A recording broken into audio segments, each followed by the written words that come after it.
بسم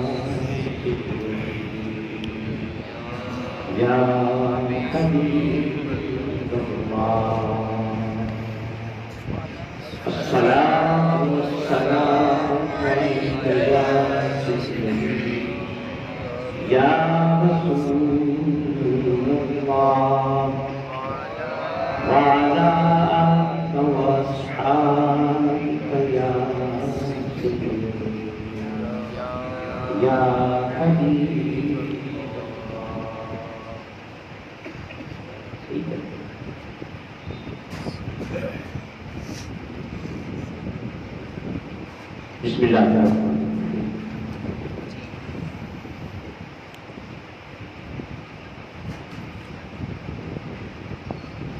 اللہ پاک کو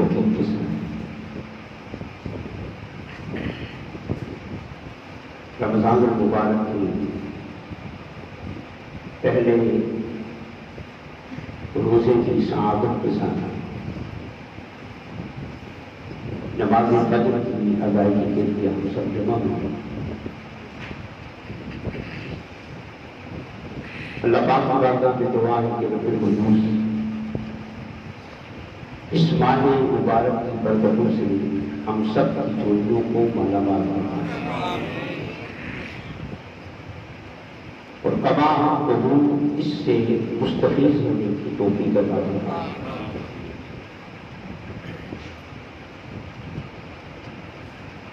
انسان کی زندگی کی جو اصل کمائی ہے وہ سونا، چاندی، جائیداد اور دولت ہے۔ انسان کی زندگی کی جو اصل کمائی ہے وہ اچھی خوبیاں ہیں۔ کیا جس شخص نے اچھی خوبیاں، اچھی صفات، اچھے کمالات کو حاصل کرنے وہ کاروبار حیات میں کامیاب ہے، اس نے مقصد حیات کو پا لیا۔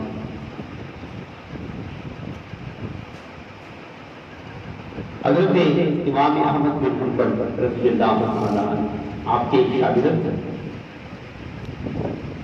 وہ کہا کرتے تھے کہ میں 20 سال امام احمد بن حنبل کی صحبت کو رہا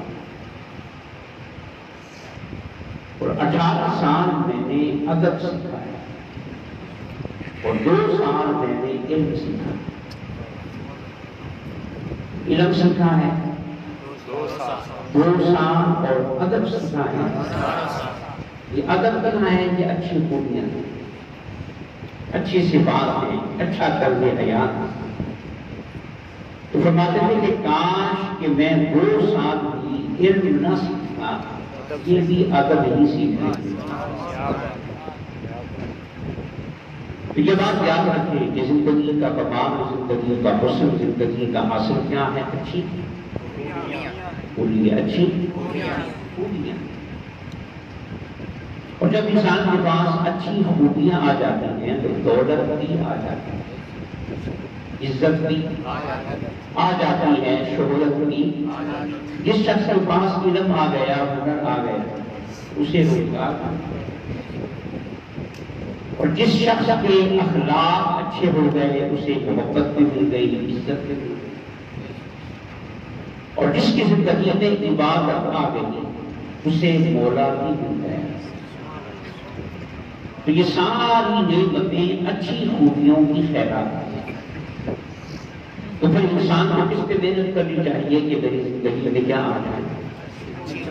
اچھی خوبیاں آ جائیں۔ حضرت علی کا شعر بڑا پیارا ہے، فرماتے ہیں کہ ربینا قسمت الجبار لنا علم وللجہال مال۔ فرماتے ہیں کہ میں مولا کی تقسیم پہ راضی ہوں، میں مولا کی تقسیم پہ راضی ہوں۔ کہ مولا نے تقسیم کیا کی کہ ہمیں علم دیا ہے اور جاہلوں کو مال دیا ہے. جاہلوں کو اس کا معنی یہ ہوا کہ پھر مال کی کوئی حیثیت نہیں. اصل کمال علم کا. جب انسان کے پاس علم آئے گا، اخلاق آئیں گے، عبادت آئے گا، تو ساری دنیا اس کے غلام بن جائے گی اور سب نعمتیں اس کی جھولی میں آ جائیں گی. اور یاد رکھیں اللہ تعالیٰ نے جو ہمارے نبی اور قائد کا نام ہی محمد رکھا، اور محمد کا معنی کیا ہے کہ جس کی اور یاد رکھیں تعریف ہمیشہ خوبی کی ہوتی ہے، کمال کی ہوتی ہے، صلاحیت کی ہوتی ہے. اللہ نے حضور کا نام رکھا کہ محمد، جس کی بار بار تعریف کی جائے، نہ اس کی خوبیاں بتاؤ نہ اس کی تعریف کرو. اور حضور کا نام رکھنے ہمیں کیا سبق دیا ہے؟ اس میں ہمارے لیے پیغام کیا ہے کہ حضور کا غلام ہم نے کہا اسی کو حاصل ہے کہ جو تعریف کے لائق ہے، اور تعریف کے لائق وہی بنے گا کہ جس میں اچھی. تو حضور کا جو نام مبارک ہے محمد، یہ ہمیں بتا رہا ہے کہ محمد کہنے کا بھی حق اسی کو حاصل ہوگا جو خود خوبیوں والا ہوگا، جس کے اندر حضور کی صفات کا عکس موجود ہوگا. یہی وجہ ہے کہ آج حضور کے صحابہ میں سے ابو بکر کو صداقت سے پہچانا جاتا ہے، عمر کو عدالت سے پہچانا جاتا ہے، عثمان غنی کو شرم و حیا اور صحابت سے، اور علی کو علم اور شجاعت سے پہچانا جاتا ہے. تو یہ ساری خوبیاں یہ حضور کی شان محمدیت کا فیض ہے. یہ بات میں نے عرض کی کہ زندگی کا کمال کیا ہے کہ انسان اور جتنی بھی عبادات ہیں، نماز ہے، روزہ ہے، حج ہے، زکات ہے، اس سے خدا کو کوئی فائدہ نہیں پہنچتا، اس لیے کہ وہ تو سمجھ ہے، بے نیاز ہے. عبادات کا جو مقصد ہے وہ ہمارے اندر خوبیاں پیدا کرنا ہے. کیا کسی نے عبادت کی مگر خوبیاں پیدا نہ ہوئی تو ایسا ہی ہے کہ خوراک کھائی اور صحت نہ بنی، جسم میں توانائی نہ آئی تو وہ ساری خوراک کیا ہو گئی. تو جس نے عبادت کی، نماز پڑھی، روزہ رکھا، حج کیا، زکات کی، مگر خوبیاں پیدا نہ ہوئی، اس کے وجود میں، اس کی شخصیت میں محاسن پیدا نہ ہوئے، تو اس کی ساری عبادت کیا ہو گئی، ضائع ہو گئی. جو بات میں شروع کر رہا ہوں کہ روزہ جو اللہ پاک نے ہمیں دیا ہے، روزہ ہم کے برس دیا ہے، تو روزہ جو خوبیاں ہمارے اندر پیدا کرتا ہے، وہ خوبیوں میں سے سب سے بڑی خوبی یہ ہے کہ روزہ ارادے کو پختہ کر دیتا ہے. روزہ اور یاد رکھیں زندگی میں کوئی کام بھی پکے ارادے کے بغیر نہیں ہوتا. یہ جو بڑے بڑے لوگ ہوتے ہیں نا، ان کے قد بڑے نہیں ہوتے، ان کے جسم بڑے نہیں ہوتے، ان کے کام بڑے ہوتے، اور کام اسی کے بڑے ہوں گے جس کے ارادے پکے ہوتے. اب جو شخص ارادہ کا کچا ارادہ کیا پھر توڑ دیا، پھر ارادہ کیا پھر توڑ دیا، مشکلات سے گھبرا گیا، رکاوٹوں کے سامنے ہار گیا، تو وہ زندگی میں کبھی کامیاب نہیں. زندگی میں وہ کامیاب ہوتا ہے کہ جس کا ارادہ بولیے. اور پکے ارادے کا سبق ہمیں کہاں سے ملتا ہے؟ بولیے. اسے کہ بہت سارے فوائد میں سے بنیادی فائدہ کیا ہے کہ انسان کا ارادہ پکا ہو جائے. صبح کے وقت ہم نے طے کر دیا کہ ہم نے مغرب کا کچھ کھانا کچھ پینا، ٹھیک ہے، ہم نے کیا کیا؟ ارادہ. کوئی خدا کی پولیس یہاں پہ نہیں بیٹھتی جو ہمیں مجبور کرے، یا فرشتے آ جائیں اور ہمیں مجبور کریں کہ آپ نے نہیں کھانا. نہیں، یہ سارا عمل جو توڑ تک پہنچے گا تو کسی ڈنڈے سے، کسی پولیس سے اور کسی آفیسر کی نگرانی میں یہ سارا عمل مکمل ہوتا تو پکے ارادے کے ساتھ، اس کے ساتھ ارادہ کر لیا، نیت کر لی کہ میں نے اللہ کی رضا میں اس کے حکم کی پیروی کرتے ہوئے شام تک کچھ کھانا نہیں کچھ پینا، تو پھر مولا فرماتا ہے بندے ارادہ کرنا تیرا کام ہے اور توڑ پہنچانا ہمارا۔ 16 گھنٹے جہاں 2 گھنٹے کچھ کھائے پیے بغیر گزرتے نہیں ہیں، کبھی کچھ نہ کچھ کھانے پینے پر من کی وہاں ہم نے کتنے گھنٹے گزار دیے، اور وہ بھی بھوک کے ساتھ، پیاس کے ساتھ، تکلیف کے ساتھ۔ یہ کمال کسی اور ہے کا نہیں، یہ انسان کے ارادے کا کام ہے۔ تو روزے نے کیا کیا؟ ہمارے ارادے کو پختہ کر دیا۔ یہاں میں ایک مثال دیتا ہوں کہ مولا کو پکے ارادے والا کتنا پسند ہے۔ شریعت کا یہ ضابطہ ہے، کوئی بھی نفل نماز ہے یا نفل روزہ ہے، اس کے کرنے کا آپ کو اختیار ہے، چاہے کریں اور چاہے کریں گے تو ثواب مل جائے گا، نہ کریں گے تو گناہ۔ لیکن نفل پڑھنے آپ نے شروع کی تو شروع کرنے سے پہلے آپ کو اختیار ہے، چاہے پڑھیں چاہے نہ پڑھیں، لیکن آپ نے نیت کرنی اور شروع، اور بیچ میں کسی وجہ سے توڑنے پڑ گئے، کوئی رکاوٹ آ گئی، اب ان نفلوں کو پڑھنا آپ کے واجب ہو گیا۔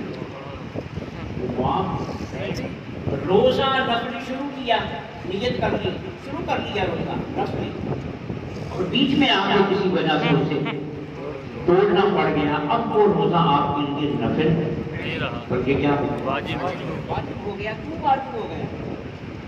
مولا فرماتا ہے کہ بندے جس کام کا تو نے ارادہ کر لیا اب اسے بیچ میں چھوڑنا مجھے نہیں اچھا لگتا۔ تیرا ارادہ ٹوٹ جائے، تیرا ارادہ نامکمل رہ جائے، تیرا ارادہ توڑنا چڑھے تو تکلیف مجھے ہوتی ہے۔ میں چاہتا ہوں کہ میرا بندہ جو ارادہ کر لے اسے ہر حال میں پورا کرے، مکمل کرے، اور جہاں میری بس ہو جائے گی نا وہاں میں تیرے ساتھ آ جاؤں۔ اس لیے شریعت میں حکم ہے کہ نفل کام شروع کیا اگر پورا نہ کر سکے اب پورا کرنا اسے کیا ہے واجب۔ تو یہاں سے کیا بات سمجھ میں آئی کہ کچے ارادے والا اور ناقص ارادے والا اللہ کو پسند ہے۔ اللہ کو وہ پسند ہے کہ جس کا ارادہ کیا ہو، اور کیا ہمیں کون سکھاتا ہے؟ روزہ کون سکھاتا ہے؟ بولیے نا، ارادہ پکا ہوتا ہے کہ نہیں ہوتا؟ پھر انسان کو حوصلہ ملتا ہے کہ میں تو 16 گھنٹے بھوکا رہ سکتا ہوں۔ یہ خوبی ہے جو انسان کو روزے میں معلوم ہوتی ہے، اس سے حوصلہ ملتا ہے، اعتماد پیدا ہوتا ہے، پھر بڑے بڑے کام کرنے کا انسان میں شوق پیدا ہوتا ہے کہ مجھے اپنے نفس پہ کنٹرول ہے، میں مشکلات کو برداشت کر لوں گا، رکاوٹوں کو دور کر لوں گا اور اس کام کو کرنے میں کامیاب ہو جاؤں گا۔ اور قربان جائیں اپنے اسلام پہ، ہم تو روزہ رکھ کے بے بس ہو جاتے ہیں اور معمول کے کام چھوڑ دیتے ہیں کہ ہم نے روزہ رکھا ہوا ہے، ہم پروٹوکول مانتے ہیں، وی آئی پی مانتے ہیں، ہم جاتے ہیں نا کہ ہم روزے کی حالت میں ہیں، ہمیں تنگ نہ کیا جائے۔ مگر اسلاف کو دیکھیں، اسلاف نے بڑی بڑی جنگیں روزے کی حالت میں لڑی۔ غزوہ بدر کب؟ تو کیا روزہ چھوڑ کے جنگ لڑی؟ بولے کہ ہم حالت سفر میں ہیں، جنگ کی حالت میں ہیں، ہم روزہ نہیں رکھیں گے؟ نہیں، روزے کی حالت میں جنگ لڑی اور اللہ نے کامیابی عطا کی۔ بڑے بڑے کام جو ہیں وہ ہمارے اسلاف نے اس حال میں کی۔ تو یاد رکھیں آج کے بعد اسی پہ مکمل کر رہا ہوں کہ روزے کا سب سے پہلا اور بڑا فائدہ کیا ہے کہ روزہ انسان کے بولیں، اور اگر ارادہ پختہ ہو جائے تو علم والا علم میں کامیاب ہو جائے گا، کاروبار والا کاروبار میں کامیاب ہو جائے گا، کسی شعبے میں آگے بڑھنے والا پھر کبھی ناکام نہیں ہوگا۔ ارادہ اس کا پختہ ہوگا اور کامیابی اس کے قدموں کو چھوڑے گی۔ اللہ پاک کی برکات میں دعا ہے کہ رب قدوس ہمیں اس ماہ سیام کی تمام تر برکتوں سے معلومات فرمائے وہ باعث اللهم صل على سيدنا محمد وعلى آل سيدنا مولانا محمد وبارك وسلم اللهم أنت السلام ومنك السلام وإليك يرجع السلام حينا ربنا بالسلام وأدخلنا دارك دار السلام تبارك ربنا وتعالى يا ذا الجلال والإكرام اللهم ارحمنا فإنك خير الراحمين اللهم ارزقنا فإنك خير الرازقين مولا تیری توفیق سے تیرے فضل سے روزے کی حالت میں تیری بارگاہ میں حاضر ہو گئی ہے مولا ماہ رمضان کا یہ پہلا روزہ اپنی بارگاہ میں قبول فرما یہ نماز فجر اپنی بارگاہ میں قبول فرما اور ماہ رمضان کا جو ہم روزے کی حالت میں آغاز کر رہے ہیں اس خوبصورت آغاز کو اپنی بارگاہ میں قبول فرما